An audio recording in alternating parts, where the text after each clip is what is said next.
Baik, hari ini kita mulai sesi pertama untuk mata kuliah Mobile Programming. Jadi video ini dibuat untuk teman-teman yang kuliahnya dilakukan secara daring ya. Kita mulai dari tahap instalasi teman-teman. Kita ke Google, kemudian kita ketikkan di sini Android Studio Out Version. Nanti kita uh, cek dan muncul yang ini ya, Android Studio Download Archive. Kemudian kita tunggu. Ini saya biasanya langsung scroll ke bawah dan ini kita klik tombol agree to the termnya. Yang ini ya, yang 3.5 yang keluaran Agustus 20, ini tanggal 20 Agustus 2019. Selain itu yang dibutuhkan, kita juga butuh editor, pakainya yang Visual Studio Code. Nah, alasannya kenapa? Karena ya tidak semua PC mempunyai RAM yang memadai ya teman-teman. Kebetulan di Visual Studio Code ini bisa ya, karena nanti frameworknya kita pakai Flutter dan bahasa pemrogramannya menggunakan Dart. Ini nanti teman-teman silahkan download. Kemudian selain itu kita butuh Flutter. Teman-teman masuk ke websitenya Flutter. Nah, ini namanya Flutter Dev. Terus nanti get started. Nah, di sini ada proses instalasi di masing-masing platform. Kebetulan saya pakai Windows, saya sarankan teman-teman download aja di tombol yang ini gitu ya. Oke, jadi sekarang kita coba install. Nah, kebetulan di sini saya udah install untuk Android Studio. Nah, seperti ini tampilannya teman-teman. Nah, nextnya setelah kita proses instalasi beres, kemudian kita coba start new project-nya di sini.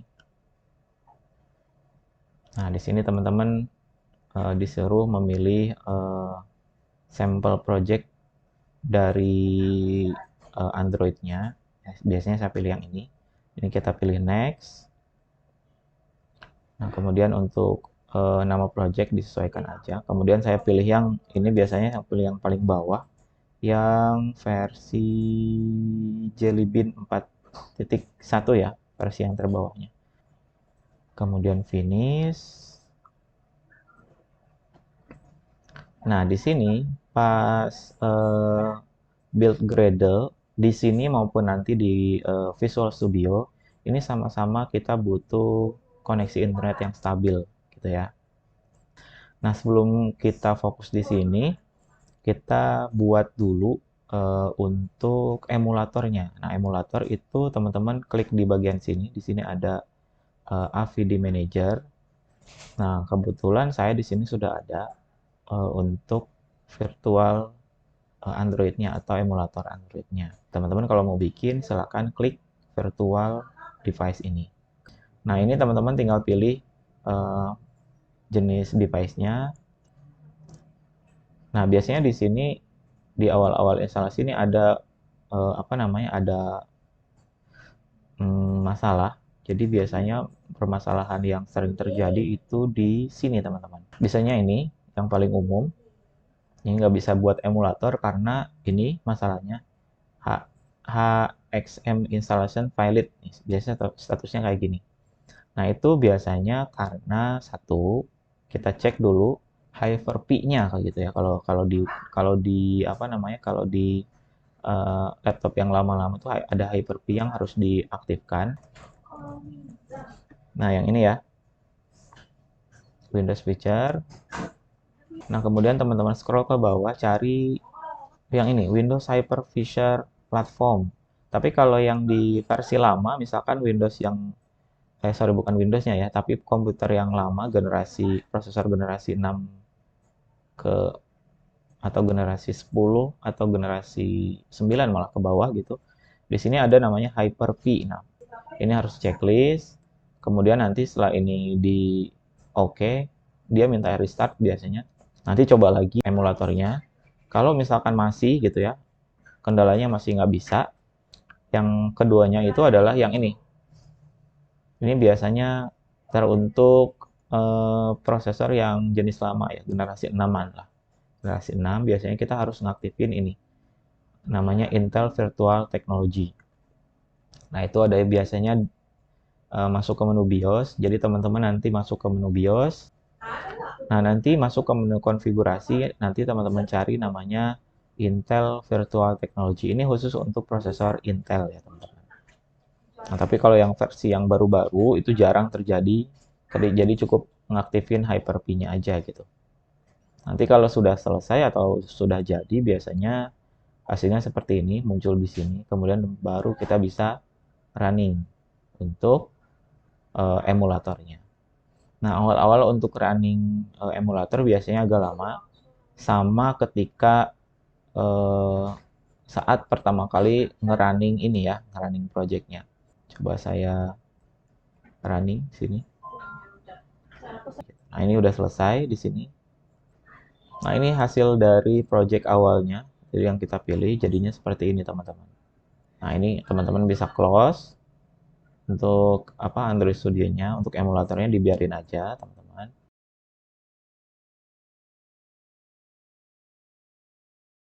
Nah, misalkan Flutternya tadi sudah di-download, teman-teman, kemudian diekstrak. Ini ya, misalkan Flutter ini, teman-teman ekstrak di mana? Kalau saya di sini di C, saya ekstrak langsung ini foldernya. Nah, teman-teman masuk ke foldernya, ke Flutter, kemudian ke bin. Nah, kemudian ini kita kopikan path ini. Ketikkan aja menu Windows lagi. Windows, kemudian kita ketik di sini environment variable. Yang ini ya. Edit the system environment. Ini teman-teman klik. Kemudian di tab advance ya, kemudian ke environment variable.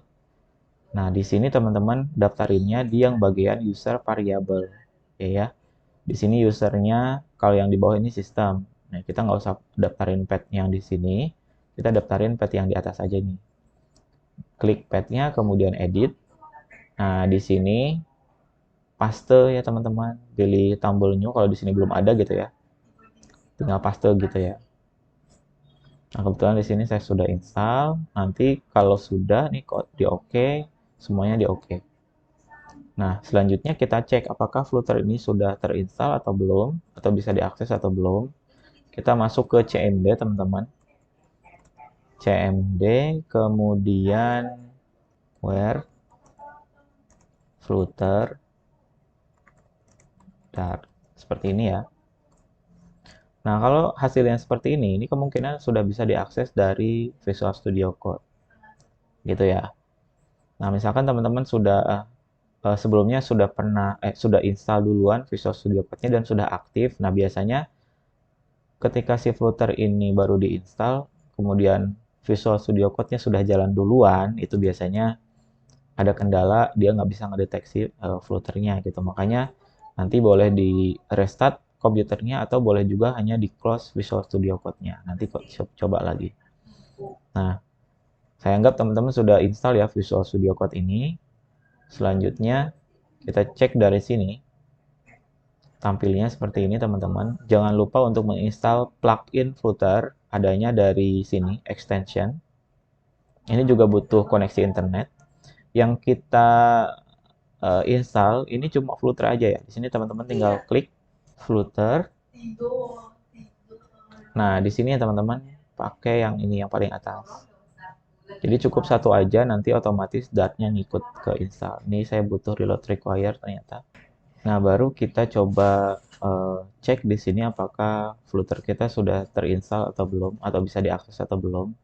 Ke menu sini dulu teman-teman, terminal, kemudian new terminal. Di sini teman-teman ketikkan Flutter Doctor. Di sini ada Android Toolchain, ini kita abaikan dulu. Untuk Flutternya sudah terdeteksi di sini 2.10.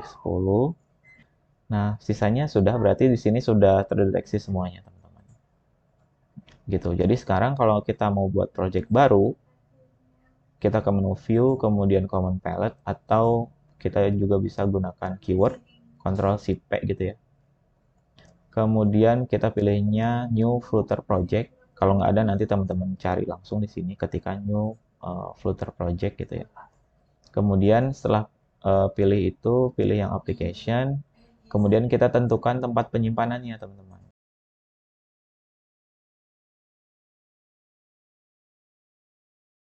Select project, select foldernya, kemudian kita kasih nama projectnya misalkan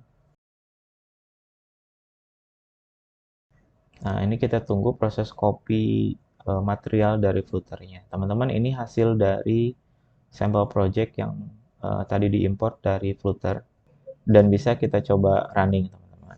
Nah, sekarang kita coba running projectnya di sini menggunakan emulator yang ini ya. Jadi teman-teman tinggal klik tombol ini. Oke, ini sudah selesai teman-teman. Hasilnya bisa kita lihat di emulator. Nah, ini hasilnya. Itu mungkin untuk proses pertama kali instalasi, mudah-mudahan tidak ada kendala ya teman-teman. Silahkan nanti dicoba.